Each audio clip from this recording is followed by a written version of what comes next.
Bay Fatih İctimai Yaşayış Obyektində yoxlama aparılıb. Bu barədə Azərbaycan Qida Təhlükəsizliyi Agentliyi məlumat yayıb. Bildirilib ki, Bakı şəhəri Nərimanov rayonu Əhməd Rəcəbli küçəsi ev 3 mənzil 15 ünvanında fəaliyyət göstərən fiziki şəxs Hüseyn İsaoğlu Xəlilzadəyə məxsus Bay Fatih İctimai Yaşayış Obyektində plandan kənar yoxlama keçirilib. Yoxlama zamanı müəssisənin qida təhlükəsizliyi qeydiyyatından keçmədən fəaliyyət göstərdiyi, emal sahələrində havalandırma sisteminin quraşdırılmadığı, xammal ət məhsullarına dair müşayiət edici sənədlərinin olmadığı, yararlılıq müddəti bitmiş qida məhsullarının istehlaka təqdim edildiyi müəyyən olunub. Eyni zamanda satış üçün nəzərdə tutulmuş aşkar saxtalaşdırılma əlamətləri olan Kivas əmtə nişanlı alkoqollu içkilər aşkarlanıb. Faktla bağlı obyekt rəhbərliyi barəsində inzibati xəta haqqında protokol tərtib olunub.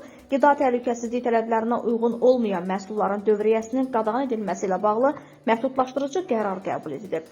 Nümunələr götürülərək laboratoriyaya təqdim edilib. Qeyd edək ki, söz gedən Bay Fatih restoranı məşhur meyxanaçı Akşin Fatihindir.